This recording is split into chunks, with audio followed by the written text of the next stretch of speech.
தமிழ்நாடு மகாத்மா காந்தி மக்கள் கட்சியின் சார்பாக அருமை தம்பி ஆஸ்லின் பெல்மின் வெற்றி வேட்பாளராக பெரம்பூர் சட்டமன்ற தொகுதியில் களமிறக்கப்படுகிறார். நேர்மை, அன்பு, தூய்மை இவை மூன்றும் அடிப்படையாக கொண்டு செயல்பட்டு வருகிற எங்களுடைய தமிழ்நாடு மகாத்மா காந்தி மக்கள் கட்சி பல போராட்டங்கள், பல பிரச்சனைகள் இவையெல்லாம் கடந்து இன்று தேர்தலில் நிற்கக்கூடிய ஒரு அங்கீகாரத்தை தேர்தல் ஆணையம் எங்களுக்கு வழங்கியிருக்கிறது.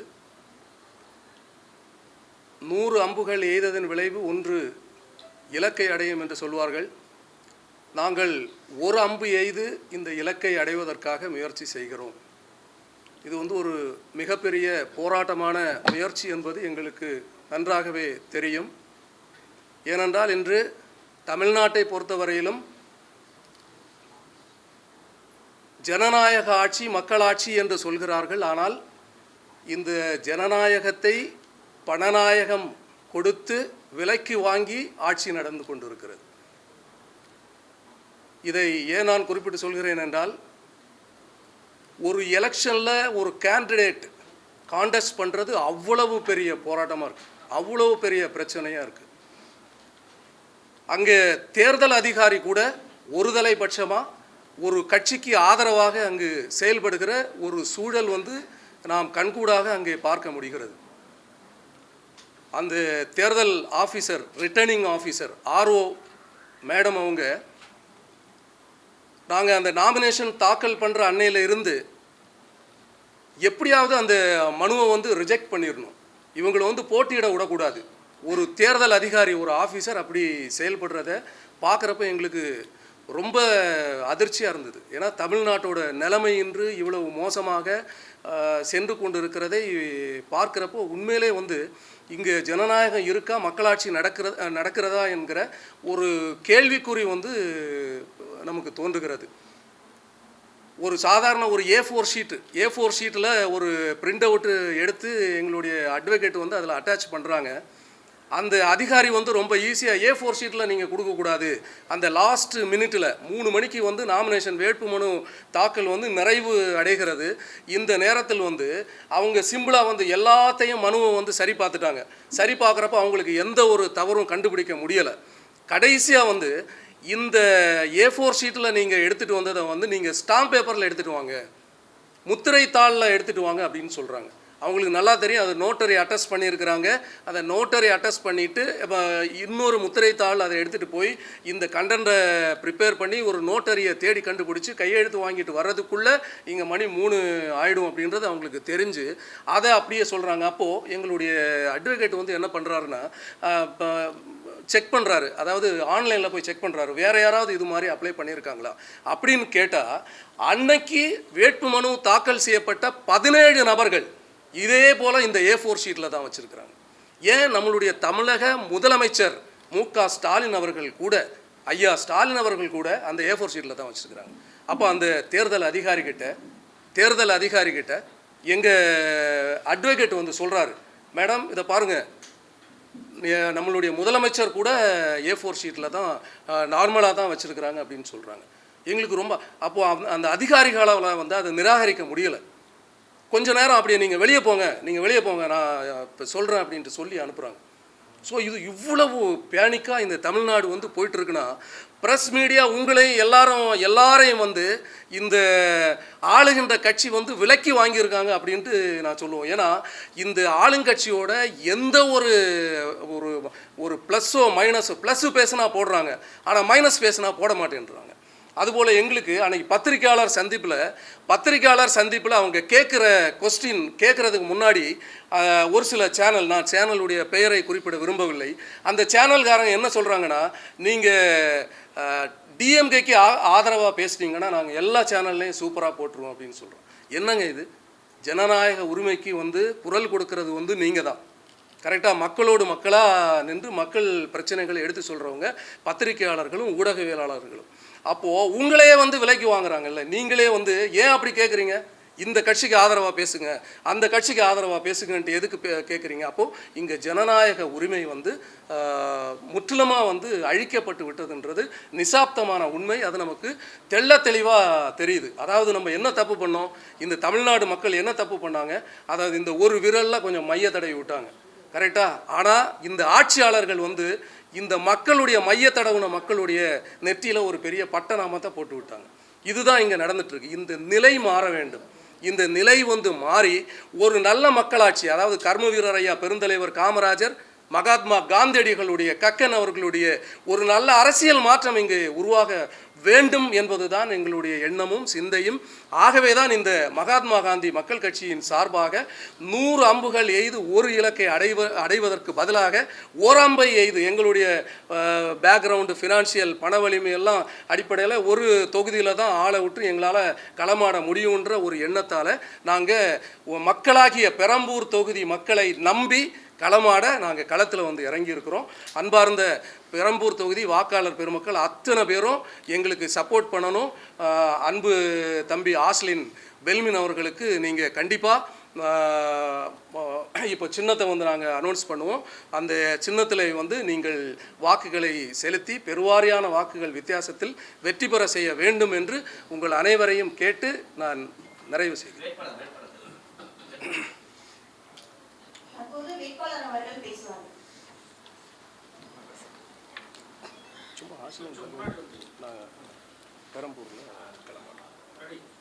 என் பேர் டாக்டர் ஆஷ்லின் பெல்மன்.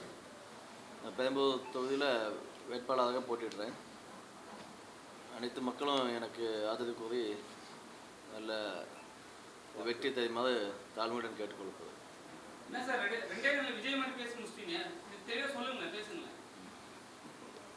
விஜய் 10 நிமிஷம் பேசுறாரு, நீங்க 2 நிமிஷம் பேச முடிச்சிட்டீங்க.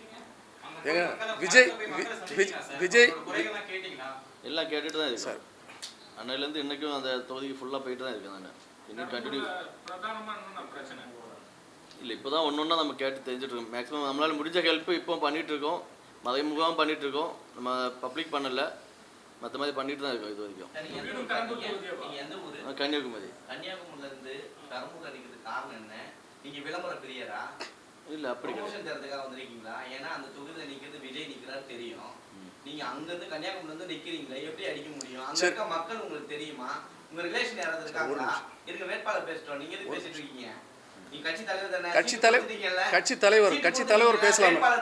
ஏன் பேச தெரியாத வேட்பாளர் யாருமே இல்லையா தமிழ்நாட்டில்?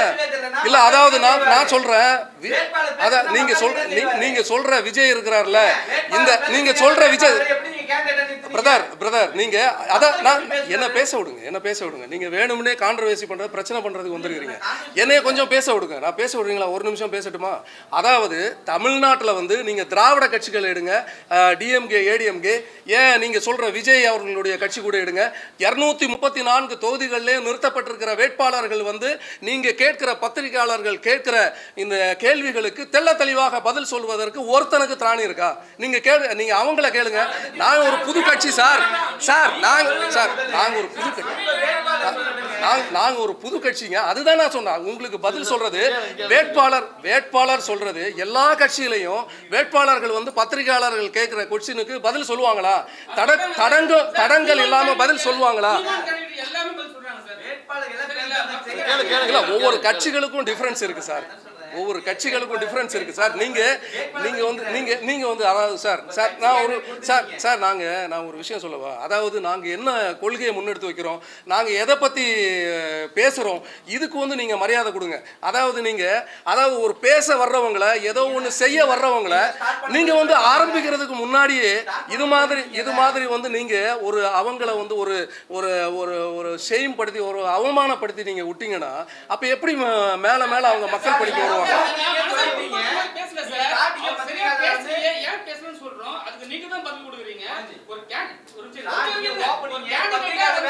சார்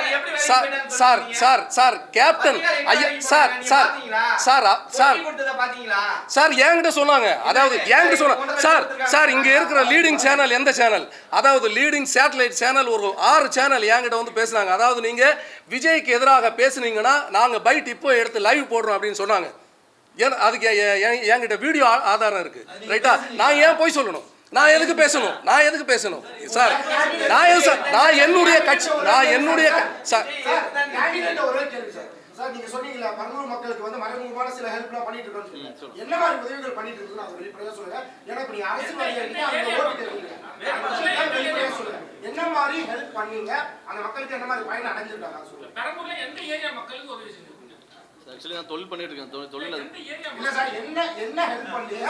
என்ன மாதிரி பலன் வந்து பெரம்பூர் மக்கள் அடைஞ்சிருக்காங்கன்னு சொல்லுங்க. பிரச்சனைகளை நான் இது பண்ணியிருக்கிறேன். ஆக்சுவலி பல இடங்களில் பல பிரச்சனைகள் நான் பண்ணிட்டு இருக்கேன். உங்களுக்கு எல்லாமே நான் கிளியர் பண்ணிட்டு இருக்கேன் நான். இல்ல எந்த தொகுதியில சார் பண்ணிருக்கீங்க? அந்த பெரம்பூர்னா பெரம்பூர் மட்டும் கிடையாது. சார் பண்ண பெரம்பூர் தொகுதி தான். ஒரு சில குறிப்பிட்ட தொகுதிகள் பெரம்பூர் டோட்டலா எனக்கு ஆல்ரெடி தமிழ்நாடு பூரா, நான் ஒரு வாரத்தை பேசிட்டுப்பேன், தமிழ்நாடு பூரா பெரிய பெரிய கட்சிகள் எந்த கட்சியும் வந்து எந்த தொகுதியிலையும் அந்த தொகுதிக்கு உட்பட்ட வேட்பாளரை வந்து நிறுத்துறத கேண்டிடேட்டாக நிப்பாட்டுறது இல்லை. நீங்கள் காங்கிரஸ் கட்சி எடுங்க, நீங்கள் வேட்பாளர்களை பாருங்கள், எல்லாமே இறக்குமதி வேட்பாளர்கள். நீங்கள் விளவங்கோடு தொகுதி எடுத்து பாருங்கள், விளவங்கோட்டில் வந்து கேரளாவிலேருந்து ஒருத்தர கேண்டிடேட்டாக வந்து விளவங்கோட்டில் நிப்பாட்டி இருக்கிறாங்க சார். அப்போ நீங்கள் பெரிய இல்லை, நான் மற்றவங்களை குறிப்பிட்டு தான் சார் சொல்ல முடியும். நீங்கள் சார்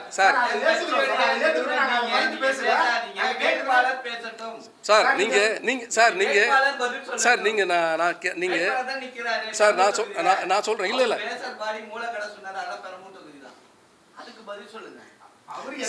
அதாவது அவருக்கு வந்து பெரம்பூர் மக்கள் பெருவாரியான வாக்குகள் கொடுக்கட்டும். இனிமே வந்து பெரம்பூரிலே அவர் இருந்து மக்கள் பணி, மக்களோடு மக்களாக களமாடி என்னென்ன மக்கள் பிரச்சனைகள் இருக்கோ, இன்னைக்கு அடிப்படை வசதியான குடிநீர் வசதி அங்கே இல்லை. குடிநீரை வந்து அங்கே பெரிய ஒரு போராட்டமாக இருக்குது. அடுத்து மழைநீர் கால்வாய் அவ்வளோ பிரச்சனை அங்கே இருக்குது. பெரம்பூரில் எப்போ நாற்றம் அடிச்சுட்டு கிடக்குது.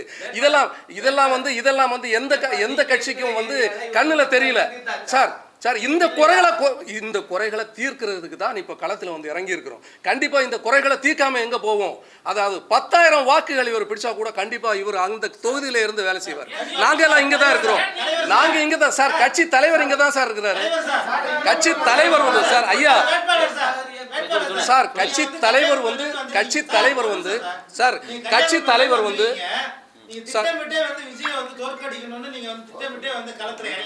யாருக்குமே எதுவும் கிடையாது சார். நம்ம மக்களுக்காக பணி செய்ய வந்திருக்கோம். அதுக்கு நீ எங்க நிக்கிறது தேவையில்லை.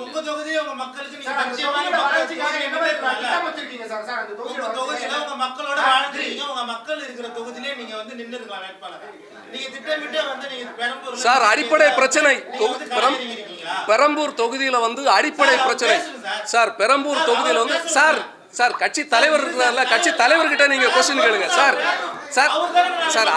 ஆங்கரிங் பண்ற அந்த அம்மா என்ன சொன்னாங்க சார்? ஒரு நிமிஷம் சார் தயவு செய்து பிரதர் நீங்க எந்த சேனல்? நீங்க எந்த நியூஸ் செவனா நீங்க? சார் நான் சொல்றேன், இங்க பாருங்க சார், ஒரு நிமிஷம் கேளுங்க. அதாவது நீங்க ஆங்கர் வந்து கிளியரா சொல்றாங்க, இது வேட்பாளர் அறிமுக கூட்டம் தான் அப்படின்னு சொல்லிட்டாங்க. அப்ப நீங்க வேட்பாளர் அறிமுகப்படுத்திட்டோம், ரைட்டா? நீங்க கொஸ்டின் உங்களுடைய கேள்விகளை வந்து நீங்க வந்து தலைவர்கிட்ட கேளுங்க. நீங்க எந்த கேள்விகள் வேணாலும் நீங்க கேளுங்க, நான் சொல்றேன், உங்களுக்கு பதில் சொல்றேன். ஆனா நீங்க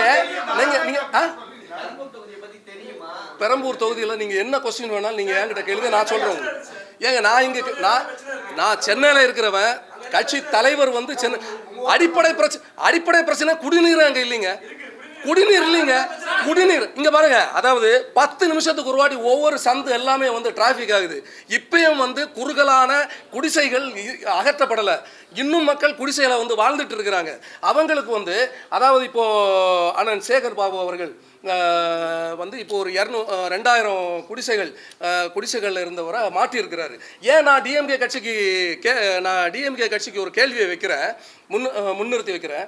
அதாவது உங்களுடைய கட்சியை சார்ந்தவங்கெல்லாம் கஞ்சா கடத்தியே 5000 கோடி 10,000 கோடி சம்பாதிச்சு கொடுத்துறாங்கல்ல, உங்கள் கட்சி கொடுத்துட்டாங்கல்ல. 5000 கோடி 10,000 கோடி கொடுத்துட்டாங்கல்ல.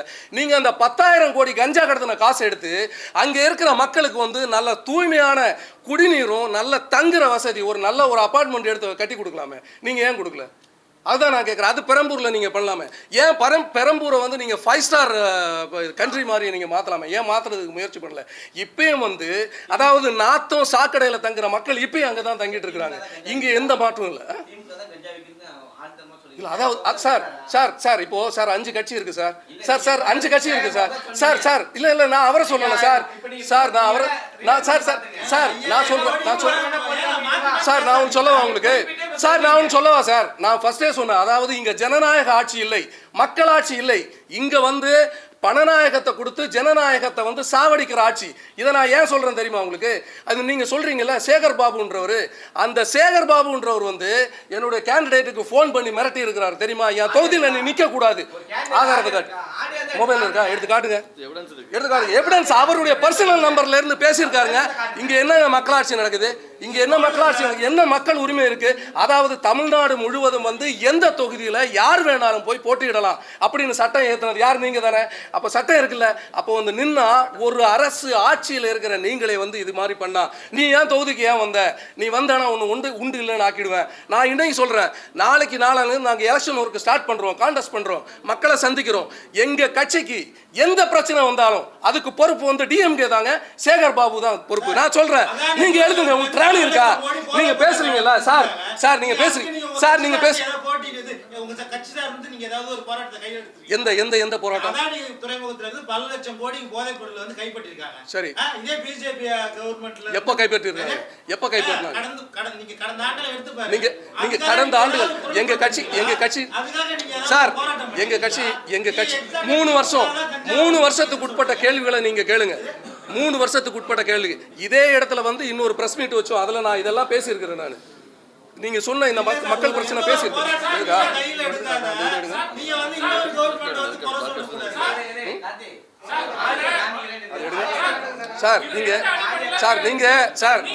சார் நீங்க இப்ப நான் ஒன்று சொல்லவா? நீங்க கூட உங்களை கூட யாரோ ஒருத்தங்க கரெக்டா ஃபைன் டியூன் பண்ணி விட்டுருக்காங்க, இவங்களை வந்து அசிங்கப்படுத்தி விட்டுருங்க அப்படின்னு நீங்க ஒரு முடிவோட கேள்வி கேட்குறீங்க. ஆனா நாங்க சொல்றோம் நான் சொல்றேன் நீங்க எந்த கொஸ்டின் வேணாலும் கேளுங்க, நான் ஓப்பனா நான் பதில் சொல்றேன். உங்களுக்கு எது வேணாலும் பேசுங்க. ஆனா இதுக்கெல்லாம் இங்க பாருங்க சார், நாங்க இதுக்கெல்லாம் ஓடி ஒளிஞ்சு போக மாட்டோம். நாங்க எடுத்திருக்கிற கட்சி தான் வந்து மகாத்மா காந்தி மக்கள் கட்சி. ஆனா நாங்க பயந்தவங்க கிடையாது. இதுக்கு வந்து பயப்பட்டு பின்னோக்கி போக மாட்டோம். ஆமாங்க, கன்னியாகுமரியில கல்குவாரி பிரச்சனை இருக்கு. ஏகப்பட்ட அதாவது மலை வளங்களை எல்லாம் உடைச்சு தகர்த்து அந்த கன்னியாகுமரியை வந்து நாசமாக்குனாங்க. அது யாருங்க பண்ணது? டிஎம்கே ஆட்சிக்காரங்க தானே பண்ணாங்க. டிஎம்கே காரங்க தானே பண்ணீங்க. நீங்க சார் நீங்க அந்த கட்சி சரி. இந்த தமிழ்நாட்டில் 234 சட்டமன்ற தொகுதியில நட்சத்திர அந்தஸ்து பெற்ற ஒரு பரவலா எல்லாரும் பேசுற ஒரு தொகுதி எதுங்க? நீங்களே சொல்லுங்க சார். இல்ல சார், விஜய் நிக்கிற தொகுதி சார். இன்னைக்கு வந்து எல்லாரும் பேசுறாங்க. அதாவது சினிமா மோகத்துல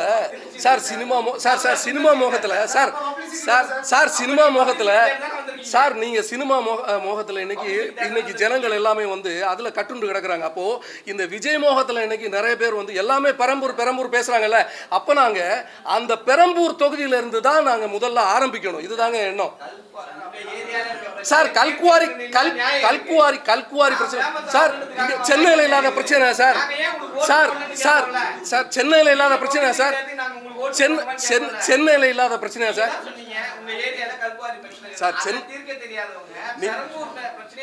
சார் நீங்க சென்னை சார் இந்த தமிழ்நாடு பூரா நீங்க தமிழ்நாடு பூரா எல்லா இடத்துலயும் பிரச்சனை இருக்கு.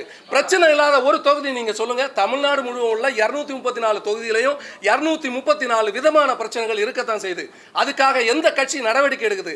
அதாவது எந்த கட்சியில எந்த தொகுதியில் நின்னாலும் அங்க ஒரு பிரச்சனை கையில் எடுக்கிறதுக்கு நமக்கு சோர்ஸ் வந்து கொடுத்துட்டு தான் இருக்கிறாங்க ஆளுங்கட்சியினர்.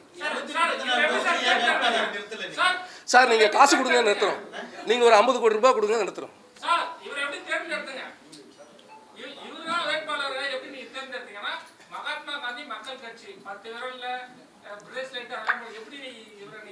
சார் 10 விரல்ல பிரேஸ்லெட் போட்ட உடனே சார் 10 விரல்ல பிரேஸ்லெட் போட்ட உடனே ஒரு மனுஷனுடைய மனசு வந்து மாறிடுமா? நீங்க கண்டுபிடிச்சிருக்கீங்களா? நீங்க அவர் மகாத்மா காந்தி மக்கள் கட்சியில ஒரு கேண்டிடேட்டா நிக்கிறதுக்கு தன்னை அர்ப்பணிச்சு நிக்கிறார்ல, அவருடைய 10 விரல் மோதிரத்தை வச்சு நீங்க என்ன பண்ண போறீங்க? நான் ஒண்ணுமே போடல. அதுக்காக